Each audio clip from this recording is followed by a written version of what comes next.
Bonjour à vous tous. En début de conférence, je voudrais remercier Jean-Paul Évrard, bien que n'étant pas spirit, qui a bien voulu m'inviter parmi vous pour m'exprimer sur un sujet qui me tient à cœur, accompagnement des comateux, tant par le corps médical que par les familles. C'est un sujet extrêmement important actuellement, car malheureusement, nous constatons encore une fois que bien souvent, le comateux est considéré comme un déjà mort. Or, nous avons des avancées médicales extrêmement importantes, et notamment ici à Liège, au centre du cyclotron, qui donnent à penser que non seulement le comateux n'est pas un déjà mort, mais que c'est un être vivant à part entière, dont il faut s'occuper pour lui donner les moyens de sortir soit de son coma, soit de s'en aller, s'il le souhaite. Donc ce sont, si vous voulez, les deux volets que je vais essayer de vous développer. D'une part, l'accompagnement pour sortir du coma ou de l'état végétatif, et l'accompagnement pour les familles, qui consiste à dire nous avons suffisamment d'amour pour vous donner l'autorisation de vous en aller, si votre souhait est de passer de votre côté. Donc voilà à peu près le sens de ma démarche. Pourquoi le coma, alors que mon sujet de recherche porte sur les NDE, Near Death Experience, c'est-à-dire les expériences que vivent les personnes, soit en état de mort clinique, soit en arrêt cardiaque, ou tout autre traumatisme extrêmement important, qui fait qu'ils n'ont plus la capacité ni de respirer, ni d'avoir un cœur qui fonctionne. J'ai travaillé pendant, maintenant cela fait 20 ans, que je travaille sur ces expériences, où j'ai reçu à peu près une centaine de témoignages. Cette jaquette de livre que vous voyez, qui est ici, représente ma thèse que j'ai soutenue à la Sorbonne, dans l'université française, en 1994. Depuis, j'ai dû m'assembler à peu près une centaine de témoignages, et j'ai fait une étude complète, c'est-à-dire que j'ai étudié la NDE sous tous ses aspects possibles. C'est-à-dire que si une question se pose, eh bien on va pouvoir s'interroger et peut-être y trouver une réponse, bien qu'il n'y ait pas encore de réponse définitive. Donc l'objet de ma recherche était celui-là. Et pourquoi le coma? Bien tout simplement, c'est que parmi les personnes qui ont bien voulu témoigner et qui sont venues me trouver, certaines d'entre elles avaient été en coma, et en coma profond. Des comas où on est considéré, entre guillemets, comme des légumes. Donc c'est la raison qui a fait que, ayant terminé ce travail, je me suis interrogée et penchée sur le sort des comateux et de leurs familles, ce qui est très important. Donc parmi les définitions, on peut dire que le coma vient du mot grec coma, qui veut dire sommeil profond. La définition que le Conseil consultatif national d'éthique en donne est la suivante. Le patient en état végétatif est un être humain à part entière, qui n'est ni mort ni mourant. Et le professeur Jean-Louis Michel Guéry de l'Université de Louvain, dans l'unité de neuropsychologie, donnait en 2002 la définition suivante. Le coma correspond à une interruption durable, même après une stimulation externe, des manifestations de la conscience détectables. J'ai essayé, mais je ne suis pas arrivée. Je reprends donc. Le coma correspond à une interruption durable, même après une stimulation externe, des manifestations de la conscience détectables au moyen d'un examen clinique approfondi. Donc là, nous avons, et en général, on se base sur ce qu'on appelle le score de Glasgow, qui date de 1975. Mais le centre du cyclotron de Liège, que j'ai eu la joie de pouvoir rencontrer cette semaine, a mis au point un autre test clinique qui va permettre de mieux situer les potentialités de la personne qui est soit dans le coma, soit en état végétatif. Ce qu'il faut quand même savoir, c'est qu'il n'y a pas un coma, mais des comas. Et parmi les comas, il y a différents stades qui font que la personne a ou non la possibilité de revenir. Parmi ces comas, nous avons le coma traumatique, qui est dans notre société un des plus fréquents du fait des nombreux accidents de la route que nous avons, des noyades, des électrocutions, etc. Ensuite, nous avons le coma anoxique, qui a pour effet d'empêcher l'oxygénation du cerveau, qui est un des comas qui est très grave, et une tendance veut que l'on sorte plus facilement d'un coma traumatique et qu'on ne puisse pas sortir d'un coma anoxique. Et je peux vous assurer que j'ai des cas comme cela, où la personne en coma anoxique est sortie de son coma.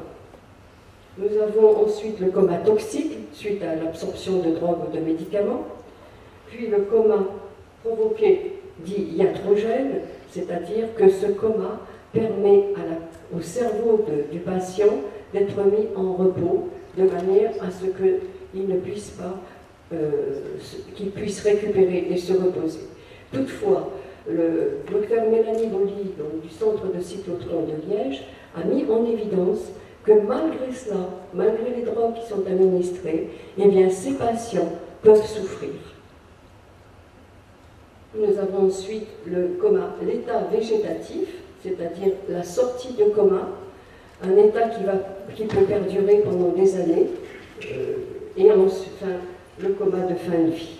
Le coma de fin de vie qu'il faut respecter, mais savoir aussi que pendant ce laps de temps, la personne est encore là, qu'elle entend, qu'elle voit, j'insiste là-dessus, qu'elle entend, qu'elle voit, et qu'elle peut, si on a des conflits qu'on n'a pas eu le temps de régler durant la vie, eh bien, elle peut pardonner, ou on peut lui pardonner. Et ça, c'est extrêmement important, cet aspect donc, du pardon dans le coma. Il faut savoir que la réceptivité peut quelquefois permettre, quand on est pardonné ou qu'on a pardonné, de sortir d'un coma. J'ai des cas comme cela. Et enfin, je voudrais évoquer le cas du sigle international LIS. Ce sont ce qu'on appelle le Locked-in syndrome, c'est-à-dire les emmurés vivants. Ce sont des personnes qui sont tétraplégiques, qui n'ont aucune possibilité de s'exprimer en dehors de leur regard qui monte et qui descend. Horizontalement, ils ne peuvent rien faire, sauf après une rééducation, si on prend conscience qu'on a posé le bon diagnostic. La difficulté étant de poser le bon diagnostic. Ces personnes sont dans un coma avec nécessité d'appareillage respiratoire et cardiologique, de sondes pour les nourrir.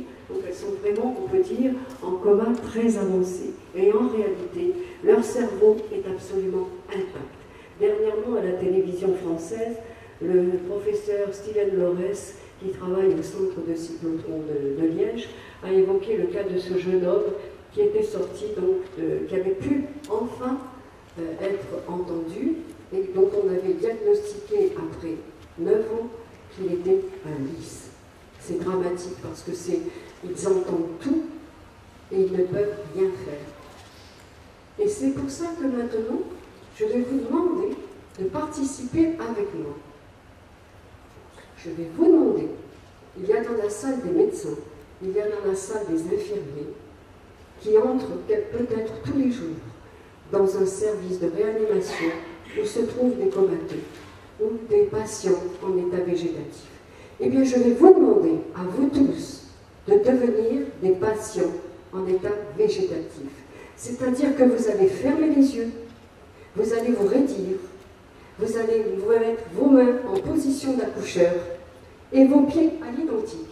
Et là, vous allez réaliser, vous, médecins, infirmières et famille, comment se trouve la personne qui est en état de coma. Et je vous assure que c'est en faisant ça qu'on se rend compte très exactement de ce qui se passe. Et je vous demande là de jouer le jeu et de le faire. Je compte jusqu'à 3. Hein? C'est ceci. Vous voyez, les mains sont rétractées, comme ça. Et les pieds pareil. Et raides. Imaginez-vous comme ça à longueur de journée, sur un lit, avec un matelas qui vous masse, si vous en avez un, ce qui n'est pas toujours le cas. Ça y est? 1, 2, 3, on y va. Je compte sur vous. Maintenant, vous avez, la porte s'ouvre. Vous avez le médecin qui entre. C'est ce qui s'est produit il y a 15 jours, dans un service hospitalier. Une personne dans le coma. Elle est là. Soi-disant, elle n'entend rien. Et vous avez le neurologue qui entre, avec tout son staff, qui prend le dossier. Il dit, bon, elle en est où celle-là aujourd'hui? Authentique, hein? Elle en est où? Et qu'est-ce qu'on va faire finalement? C'est un légume, on ne peut rien en tirer.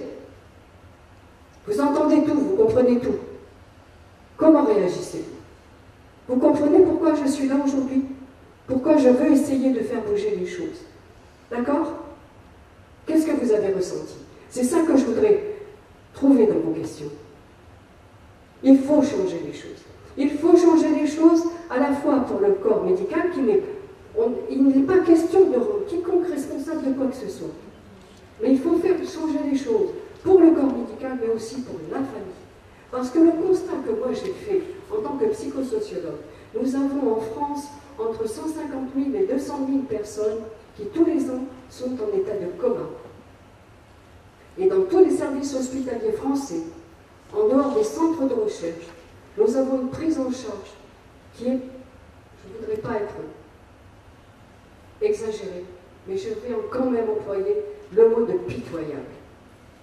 Les familles sont complètement désarçonnées. Elles ne savent pas comment faire. On ne leur apprend pas. Et bien souvent, quand elles voient cette personne, et croyez-moi, la première fois que je suis entrée dans un service de réanimation et que j'y ai vu un comateux, avec les yeux qui étaient scotchés et qui étaient inertes, avec tout un appareillage, c'est extrêmement impressionnant quand on n'est pas médecin et qu'on n'a pas d'habitude. Et ces familles sont complètement perdues. Et je peux vous dire, étant donné que maintenant je fais des accompagnements, qu'il faut changer les choses. Parce qu'ils ont besoin de soutien, ils ont besoin d'être entendus, et ils n'ont pas besoin d'être vécus, et c'est pratiquement le cas. Et j'en ai encore eu un exemple cette semaine à Liège, en rencontrant les deux médecins donc, du centre du cyclotron. Les familles sont vécues comme des empêcheurs de faire. Parce qu'ils sont inquiets, parce qu'ils veulent poser des questions, parce qu'ils interrogent tout ce qui leur tombe sur la main, et qu'ils n'arrivent pas à avoir les réponses, parce que, on n'ose pas leur dire la gravité, ou on trouve qu'on a autre chose à faire et qu'on n'a pas de temps. Et c'est pour ça qu'aujourd'hui, je vais essayer de vous jeter cette petite bouteille à la mer. Moi, je ne suis qu'une goutte d'eau. Et cette petite goutte d'eau, je vous la lance pour qu'à votre tour, autour de vous et en vous-même, vous puissiez modifier, si c'est nécessaire, votre comportement.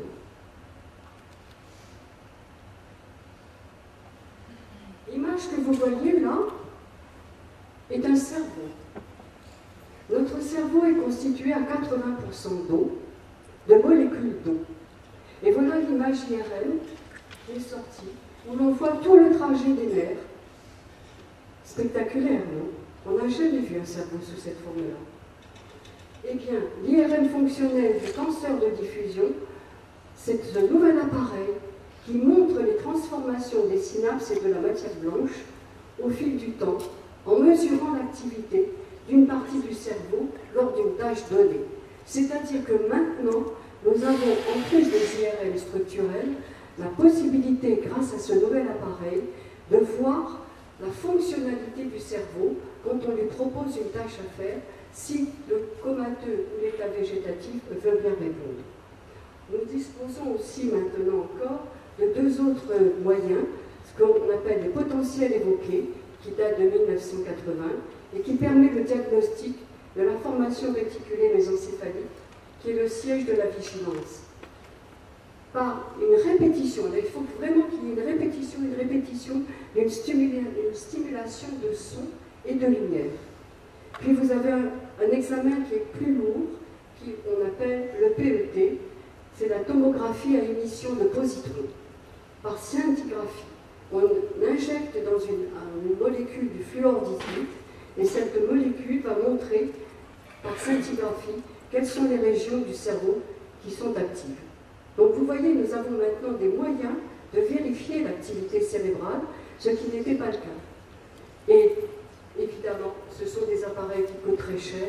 Mais moi, je pose la question. Effectivement, faire un examen régulier pour voir comment évolue la fonctionnalité d'un patient, est-ce que ça coûte plus cher plutôt que de le garder pendant 9 ans, 10 ans? Là, j'ai actuellement à Ajaccio, puisque j'habite à Corse, une jeune fille de 16 ans qui s'est noyée. Eh bien, certes, l'IRM structurel a montré que son cerveau était abîmé, mais depuis 9 mois, vous entendez, elle est en service de soins palliatifs. Et on ne fait rien.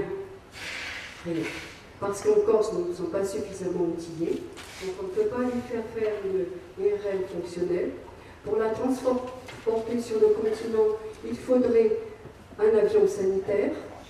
Et à Liège, pour faire tous les examens dont je viens de vous parler, et qui sont encore plus complexes, puisqu'ils prennent une semaine, il faudrait 7 000 €.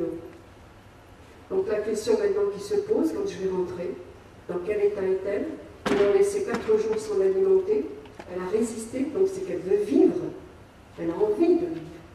Et que va-t-il pouvoir être fait? Est-ce qu'une partie de la Sécu va pouvoir prendre en charge une partie de ses soins?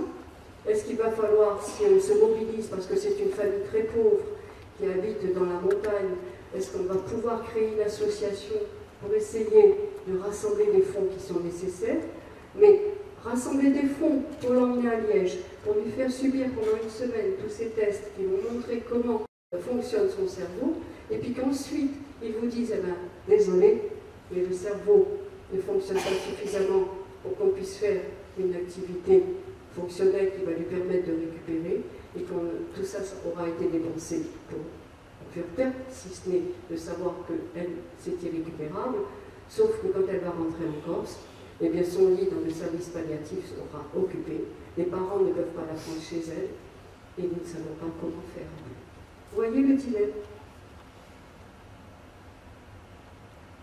Alors, quelles sont les recherches en cours? Eh bien, parmi ces recherches en cours, vous avez différents centres, dont le centre du cyclotron de l'Université de Belgique à Liège, et vous avez beaucoup de chance, vous, en Belgique, d'avoir ce centre qui est à la pointe de la recherche et qui travaille en synergie à l'hôpital du CHU avec les techniciens, avec les neurologues, avec les services hospitaliers qui ont des personnes qui sont en état végétatif ou comateux.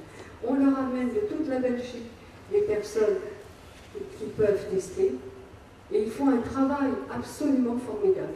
Il est dirigé par le neurologue Stéphane Lorès, qui est quelqu'un de très dynamique, et le docteur Camille Châtel, que j'ai rencontré, ainsi que Marie Donard, la psychologue, m'ont expliqué à quel point les tests qui font subir, tout le protocole qui sont mis au point est important et vraiment efficace. Ils en ont fait un DVD, qui est à disposition des médecins qui le veulent, avec leurs tests. Et ils ont même simplifié le test qui permet en 4 minutes de se rendre compte si oui ou non il y a une fonctionnalité. Donc c'est vraiment, à Liège, vous êtes chanceux, je puis vous dire. Ensuite, vous avez l'université de Cornell à New York, avec le docteur Nicolas Schiff, sur lequel je vais revenir lorsque je vais évoquer le cas de Terry Wallis. À l'INSERM et l'hôpital de la Salpêtrière à Paris, nous avons le professeur Stanislas Deyen et le docteur Lionel Nakache. Cependant, ce qu'il faut savoir, et le centre international Neurospim au centre atomique de Saclay, l'énergie atomique de Saclay. Mais en France, malheureusement, ou heureusement, je ne sais pas, peut-être faut-il que chacun ait un centre de recherche particulier, mais on peut dire que les Français ne sont pas très axés sur tout ce qui est fonctionnalité cérébrale, sur notamment l'IRM fonctionnelle, qui, elle, est cantonnée dans les services de cancérologie. Et on ne fait pas subir de tests d'IRM fonctionnel aux patients qui sont en état végétatif et dans le coma. Alors, je voudrais aussi évoquer et vous inciter vivement à acheter ce livre, après bien entendu avoir acheté le mien, de parler de la neuroplasticité du cerveau. Pavlov, déjà à la fin de sa vie, a eu la préscience. que contrairement à ce qui était dit, eh bien, le cerveau avait des capacités de régénération qui étaient extrêmement importantes. Mais jusque-là, on n'avait pas pu le mettre en évidence. Et toutes les recherches qui existent actuellement montrent à quel point notre cerveau possède la capacité de se régénérer, de créer de nouvelles autoroutes quand celles-ci sont détruites. Et c'est fabuleux. On nous disait toujours, vous perdez 10 000 neurones par jour, et c'est impossible qu'ils se régénèrent. Certes, les neurones qui sont détruits, mais nous avons dans notre cerveau plus de 50% de cellules gliales. Ces cellules gliales ont un rôle de nettoyeur, je dirais, mais en même temps de régénérateur. Et il y a une équipe en France qui a, à l'Institut Pasteur, le docteur Pierre-Marie Lédon, avec toute son équipe, ils ont découvert des cellules souches de type glial neuves, qui se sont créées seules. Et ces cellules souches, l'année suivante, ils se sont aperçus qu'il y avait une molécule qui les attirait dans une sorte de tunnel pour les conduire dans un réseau qui était le bulbe olfactif. Pourquoi? Parce que vous pouvez avoir des millions de néoneurones. Si ces néoneurones ne parviennent pas à se raccorder au réseau central, ils ne servent à rien. Et c'est ce que cette équipe a mis en évidence, c'est qu'il y avait cette fameuse molécule qui communément allait conduire ces néoneurones vers le bulbe olfactif. Donc pour l'instant, ils en sont là. Ce qu'ils espèrent, c'est que ce sera possible dans la totalité du cerveau. Et ce qu'ils ont constaté aussi, c'est que ces fameux neurones ont des capacités d'excitation énormes pendant les 12 premières semaines et d'apprentissage. Ce qui fait que si on ne le sait pas, si on n'essaie pas à ce moment-là par des stimuli de leur permettre de faire ces apprentissages, ensuite c'est perdu. Ils n'ont plus cette capacité. Donc je vous incite donc, ça fait 2 fois que je dis donc, d'acheter ce livre de Norman Judge, qui est psychiatre, psychanalyste, et qui a fait une synthèse remarquable de tous les travaux des étonnantes transformations donc, du cerveau. Parce qu'en France, il faut accrocher le lecteur, et au lieu de mettre neuroplasticité qui aurait fait peur, on a mis les étonnants pouvoirs de transformation du cerveau. Et je vous incite, pour les comateux, à lire tout de suite le chapitre 5 sur les travaux qui ont été réalisés par le docteur Edward Taube, qui a créé en Pennsylvanie un centre de rééducation pour les personnes ayant souffert d'un AVC ou d'une hémorragie cérébrale ou d'un infarctus cérébral, et qui se trouvent avec des membres qui en apparence sont paralysés, alors qu'en réalité, le membre n'est absolument pas paralysé, mais c'est que le circuit neuronal ne permet plus d'agiter la main et de s'en servir. Donc lui, ce qu'il fait pour schématiser très vite, il fait mettre une moufle au bras qui est valide, et pendant 15 jours, 3 heures par jour, ils obligent la personne à se servir de l'autre bras. Alors, on emploie un terme très barbare, c'est la désenféréciation, parce que c'est le nerf qui a été touché. Mais ce nerf n'est pas, même en étant sectionné, est toujours actif. Donc je vous incite vraiment à lire les travaux de Taube, T-A-U-P, qui a fait un travail absolument remarquable, qui a été très controversé aux États-Unis par des associations de défense des animaux, parce que tous ces travaux, au départ, portaient sur des singes. Alors, maintenant je vais évoquer des cas qui ont posé question, plus des cas personnels que j'ai moi-même pu suivre. Je vais vous parler de la sortie du coma après 20 ans, 19 ans exactement, de Thierry Wallis, qui a été un jeune homme qui a eu un accident de voiture avec un traumatisme crânien extrêmement important. et qui est resté dans le coma puis en état végétatif pendant 19 ans. Et au bout de 19 ans, Terry Wallis est sorti de son coma, intact. Que s'était-il passé? Lorsqu'on a examiné par IRM fonctionnel l'état de son cerveau, on s'est aperçu que l'IRM permettant de voir le flux des molécules d'eau dans le cerveau avait créé de nouvelles zones qui n'existaient pas auparavant. Donc là, je vous montre un neurone. Vous avez un corps principal qui est le soma, appelé le soma, des dendrites, c'est-à-dire des ramifications, et un long câble qu'on appelle l'axone. Au bout de ce long câble circulent des petits boutons et des gros boutons au bout qu'on appelle des boutons de connexion qui sont des synapses. Et c'est par le biais des synapses qui vont envoyer le potentiel d'action que possède cet axone vers un autre neurone et pénétrer à l'intérieur des dendrites de l'autre neurone et du soma et qui vont transmettre cette information qui va permettre à ce neurone de la traiter, de pouvoir, s'il le désire, l'envoyer vers un autre neurone, etc. etc. C'est ainsi que cela fonctionne.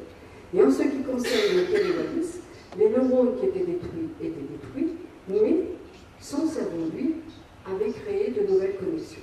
Et ce sont des connexions qui étaient situées à la base du crâne, dans le corps calleux et près du corps calleux, le corps calleux servant aux deux hémisphères à communiquer entre eux.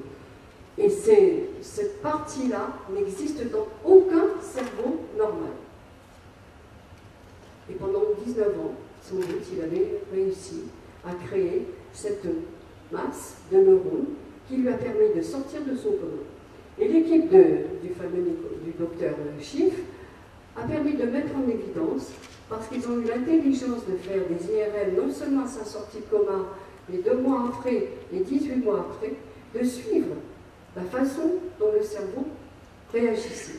Et au fur et à mesure que Terry Wallis, qui au départ s'était mis à parler, puis ensuite avait retrouvé sa motricité, eh bien, il avait, au bout de 18 mois, non seulement il avait tout récupéré, mais une partie des nouveaux neurones qui s'étaient constitués au moment où on avait constaté à sa sortie de coma, s'étaient détruits parce qu'il ne servait plus à rien puisqu'il avait retrouvé ce qu'il lui fallait. C'était absolument extraordinaire. Et les médecins qui ont constaté ce fait se sont dit, mais c'est impensable, il y a seulement la définition que je vous ai donnée du professeur Vieri remonte à 2002, Terry Wallis en est sorti en 2003, eh bien, il disait, jamais on n'aurait pu soupçonner qu'il puisse y avoir de telles réussites dans un cerveau qui pour nous était déjà vraiment très très abîmé. Donc, il ne faut pas perdre courage, il faut garder l'espoir. C'est le but de mon intervention aujourd'hui.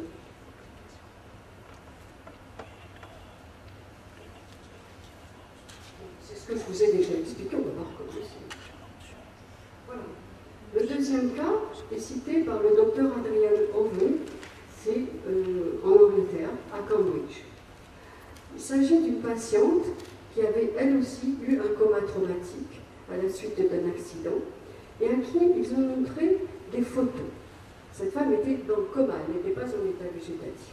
Ils lui ont montré des photos et ils se sont aperçus avec l'IRM fonctionnel qu'elle réagissait à ces photos.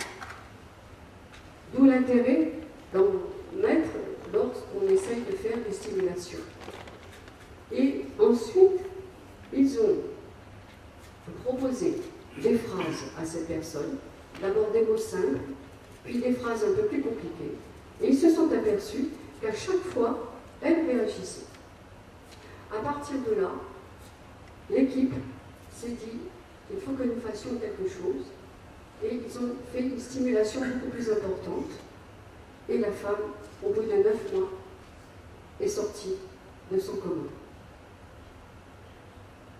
Le troisième cas est celui des chercheurs donc, de Liège en équipe avec ceux d'Oxford et de Cambridge, où là, ils ont véritablement mis en évidence qu'il s'agissait d'une véritable participation de la personne est en état végétatif. Cette personne était depuis 8 ans dans un état végétatif et ils lui ont proposé de jouer au tennis parce qu'elle aimait beaucoup jouer au tennis. Ils se sont aperçus qu'il y avait une partie du cerveau qui s'activait quand on lui demandait de jouer au tennis. Entre-temps, ils avaient fait le même test avec des personnes comme vous et moi. Et chaque fois que l'on demandait à ces personnes de jouer au tennis ou de se promener dans leur maison, on a assisté à l'activation de ces mêmes zones cérébrales. Là, c'était vraiment la mise en évidence qu'il y avait une réponse de la part de cette personne en état végétatif. Ça n'était pas un simple réflexe, parce que très souvent, quand la famille qui est plus proche du malade dit « j'ai vu des signes de conscience », la réponse, et je l'ai encore eu il y a 3 semaines quand j'étais en Corse, la réponse est de dire « mais ça n'est pas possible, ce sont des réflexes ». Il nous faut des tests cliniques récurrents pour dire « oui, véritablement, il y a une réponse ». Or, Marie Tenard me disait cette semaine que même quand avec le test de Glasgow ou l'autre test, les réponses sont négatives, c'est-à-dire en dessous de 8, qui sont positives, eh bien, malgré tout, en faisant l'IRM fonctionnel, ils ont constaté une fonctionnalité dans le cerveau. À partir de là, bon, il est bien évident, comme le dit avec justesse le reste, on ne peut pas en déduire que tous les patients qui sont en état de coma ou en état végétatif vont sortir de cet état. C'est l'évidence même. Il faut être très prudent dans ce domaine. Mais il n'empêche que ces cas nous incitent à être beaucoup plus vigilants et surtout, comme on connaît très bien la difficulté qu'il y a à poser un véritable diagnostic pour le coma, de faire des diagnostics qui soient beaucoup plus étayés et beaucoup plus fouillés avant de décider que la personne, entre guillemets, est un légume. Donc là maintenant, je vais vous citer le cas que j'ai suivi moi. Parce que, en tant que... Oui, pour gagner ma vie, vous ne gagnez pas votre vie en France en tant qu'anthropologue, ni même psychosociologue. Donc, pour gagner ma vie, je suis devenue assistante sociale d'entreprise. Et lors de ce travail, j'ai été amenée à suivre plusieurs collègues qui étaient dans un état de coma ou d'état végétatif. Et là, il s'agit d'une jeune femme de 30 et quelques années qui avait eu une embolie pulmonaire à la suite d'une régurgitation. Elle avait pris des anxiolytiques le soir et ayant vomi, tout est passé dans les poumons. Donc elle était dans un état vraiment désespéré. Et le médecin qui la suivait à l'hôpital Saint-Antoine m'a appelé en tant qu'assistante sociale pour connaître la situation familiale. Cette femme était jeune et elle avait un mari qui ne s'occupait pas du tout des enfants. Et il m'a demandé, il y avait 2 enfants en bas âge, qu'est-ce qu'on faisait? Est-ce qu'il fallait la transporter ou non à l'hôpital Cochin où ils avaient un appareil qui pouvait la faire revenir, éventuellement, ou est-ce qu'on la laissait mourir, puisqu'elle était vraiment dans un état désespéré. Finalement, la décision a été prise de l'emmener à l'hôpital Cochin.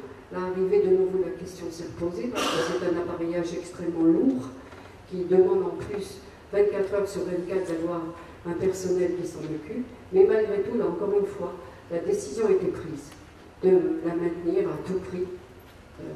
Et elle était dans un état donc inerte sur un lit, avec les yeux donc, qui étaient scotchés, comme je vous l'ai évoqué tout à l'heure.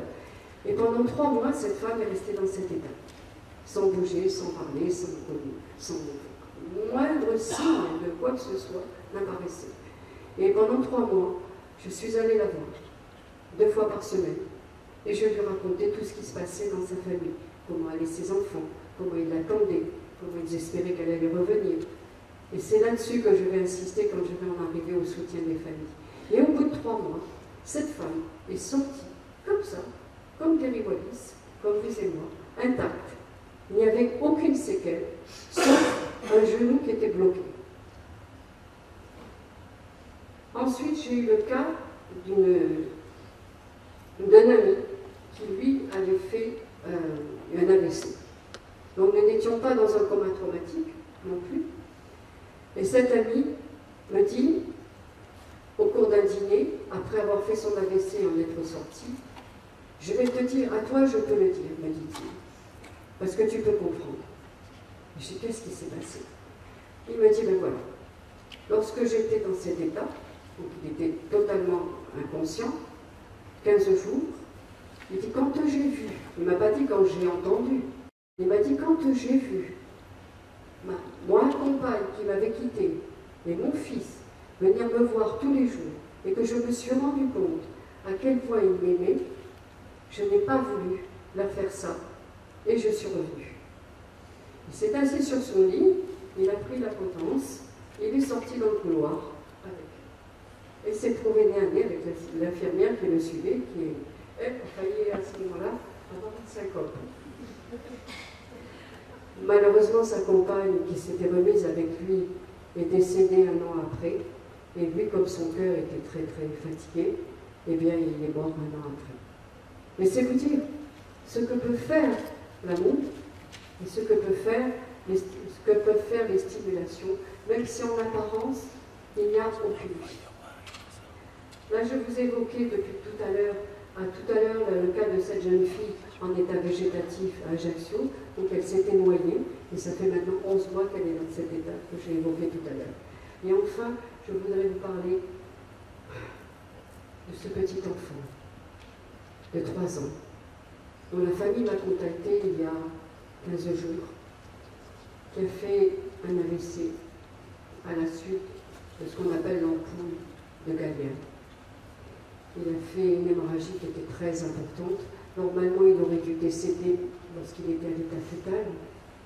Mais malheureusement, ou heureusement, on ne sait pas quel adjectif il faut appliquer ou quel adverbe, il est demeuré en vie et il s'accroche à la vie. À Lyon, ils ont fait 6 embolisations. Ça n'a pas été suffisant. Et il a été opéré il y a 15 jours. Actuellement, le tableau n'est pas très gai. Il ne voit plus. Il réagit. Il souffre beaucoup. Il est paralysé de tout le côté gauche. Et il ne parle plus. À Liège, ils ne font pas les enfants. Ils ne testent pas les enfants. Certes, il est entre bonnes mains à l'hôpital où il se trouve, mais il a été transféré dans un centre d'éveil. Et d'après les parents, pour l'instant, l'enfant arrive à encore lever sa main jusqu'à son cerveau.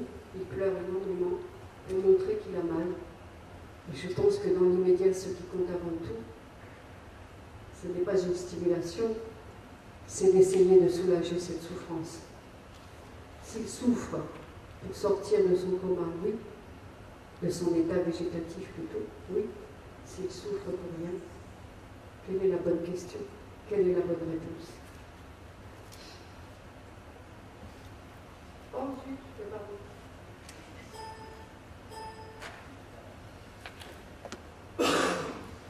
j'ai trop d'énergie.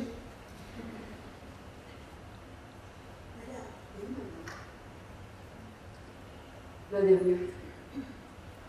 Si je peux me permettre, monsieur, oui, je peux me permettre de dire 2 mots. Ah, vous êtes la personne qui accompagne les enfants? Non, du tout. Au fait, ayant organisé des conférences pendant 25 ans en France sur ces médecines alternatives, j'ai eu le privilège dernièrement de recevoir des personnes de Paris, de Bruxelles et de Cannes, parce qu'un film va être proposé à Cannes sur le NDE, sur la myriade d'expérience. C'est une personne qui, au fond, a mis toute sa fortune pour faire des recherches sur tous les symptômes qui se passent quand les individus, les malades, etc., sont en état de coma. Et cette personne est allée aux États-Unis, elle a relevé tous les cas spécifiquement mis sur film, et il va y avoir un film qui va être proposé en France, en Belgique, justement sur la vie après la vie. D'accord, merci madame. Alors, j'ai donné vos coordonnées, j'ai proposé qu'il prenne contact avec vous, c'est propos-là, puisque moi-même, je suis un peu impliquée, j'ai déjà été voir les salles de cinéma, etc., pour pouvoir proposer ce film qui va sortir en septembre. Alors, si vous voulez bien, on on parlera de tout ça à la pause. Parce que madame n'a plus que 5 minutes et nous allons lui laisser son temps de parole. Non, voilà. Merci madame. Voilà. Non, mais on m'avait dit de rester dans les temps, donc j'essaye de rester le plus possible dans les temps. Je vais aborder le dernier chapitre qui, à mes yeux, est le plus important, c'est le soutien et le rôle des familles. Et j'insiste beaucoup, il faut que les soignants reconnaissent et travaillent en collaboration avec les familles, parce que eux sont au chevet de ces patients, ils les connaissent, ils sont dans l'amour. Certes, ça peut leur donner des illusions, ils ont envie, évidemment, qu'ils reviennent, mais il est important, en même temps, qu'on les entende, même si c'est une illusion. Je leur dis à ces familles, gardez l'espoir parce que la nature humaine est d'une telle richesse, le cerveau a de telles capacités de régénération que ne perdez pas l'espoir. C'est la première chose. La deuxième chose, c'est l'amour, l'affection. Ils sont capables, vous l'avez vu dans le cas que je viens de vous citer, de faire des miracles. Mais l'amour va jusqu'à l'abnégation, c'est-à-dire qu'il va permettre aussi de dire à la personne, tu peux t'en aller, je t'aime suffisamment, je vais être triste, mais je t'aime suffisamment pour que si tu veux t'en aller de l'autre côté, alors vas-y. Et c'est ce qui est arrivé à une maman, sa fille est restée 9 ans dans le coma, en état végétatif, et elle lui a donné l'autorisation de partir, comme je viens de vous le dire, et dans l'heure qui a suivi, la jeune fille est morte. Mais ce qui a été le plus grand regret de cette maman, ça a été qu'elle ne l'ait pas attendue pour qu'elle soit à son chevet. Mais justement, elle ne voulait pas lui offrir ce spectacle, puisqu'elle lui avait fait ce don magnifique d'amour, de lui dire tu peux t'en aller même si moi je viens en avoir chagrin. Ensuite, ce qui me paraît très important, mais très très important, plus que l'amour, peut-être, trouver un moteur qui va faire que la personne va avoir envie de revenir. Pourquoi? Parce que si pendant son coma, imaginez, vous êtes en coma comme je vous ai décrit tout à l'heure, vous avez mal, vous êtes raide, vous ne pouvez plus correspondre avec quiconque, et voilà que tout d'un coup, vous vous décorporez. Vous êtes là, au plafond. Vous voyez tout ce qui se passe, vous entendez tout ce qui se dit. Si vous avez envie d'aller quelque part, dans l'instantanéité, vous vous y êtes projeté. Moi, j'ai une amie comme ça qui a été projetée à Saigon, vous l'avez vécu, et elle planait, me dit je planais. Et je suis allée jusqu'à la hauteur de ma maison et je suis descendue dans ma maison pour voir. Elle était anesthésie locale, hein, s'il vous plaît. Et elle racontait tout ça, elle m'a fait un mec, elle a regardé avec des yeux roses, elle me demandait mais qu'est-ce qu'elle me fait là? Et elle s'était décorporée tout simplement. Donc ils s'en vont aussi dans la lumière et ils en reviennent. Mais je pense qu'en ce qui concerne les cas que j'ai eu moi de NDE dans Thomas, c'est possible, peut-être pas pour tous, mais pour un grand nombre d'autres. Pourquoi voulez-vous qu'ils reviennent s'ils n'ont pas un bon moteur pour le faire et s'ils ont la possibilité de continuer à se décorporer, d'aller se promener là où ils en ont envie et de sortir de cette prison que représente, comme ils le disent tous quand ils reviennent, un véritable carcan où ils se sentent à l'effort. Une minute. Oh non, non. Bon, c'est quand même important, non? Alors, ce qu'il y a, donc je vous en ai parlé tout à l'heure, de cela, de la stimulation du fonctionnement qui sont vérifiées par donc, les IRM fonctionnels, la musique, la lecture, les tâches à réaliser. Une stimulation permanente permet à la personne de faire de nouvelles autoroutes. Alors, en revanche, ce que Taube a mis en évidence, c'est que les stimulations, oui, vont faire actionner de nouveaux neurones, mais qu'à un certain moment, il y a un palier où plus rien ne se passe. Et on croit que c'est fini. Pas du tout. C'est un temps de latence dont le cerveau a besoin pour créer justement ces nouvelles autoroutes. Donc il ne faut pas se décourager, c'est pas parce qu'il n'y a plus rien qu'il ne va plus rien se passer. Par contre, s'il n'y a pas de résultat, je dis aux familles, ne vous culpabilisez plus. Vous avez fait tout ce qu'il était possible de faire, avec tout l'amour que vous aviez, en faisant le mieux possible que vous pouviez, avec les moyens dont vous disposiez, comme par exemple le cas de la Corse. mais il ne faut pas non plus d'acharnement. Comme le dit avec justesse Steven, il ne faut pas s'acharner, quelquefois il vaut mieux débrancher. Mais je ne veux pas terminer sur une note triste. Je veux vous dire, j'espère de tout mon cœur que ce que je vous ai dit aujourd'hui est entré dans votre cerveau et qu'à partir d'aujourd'hui, plus jamais, pendant qu'il fait beau maintenant, quand vous serez confronté à ce problème, il sera dans votre vie automatiquement, eh bien, vous repenserez à ce que je vous ai dit et que là, vous ne considérez plus jamais le comateux ou l'état végétatif. Bon, ouais, déjà, je vous remercie.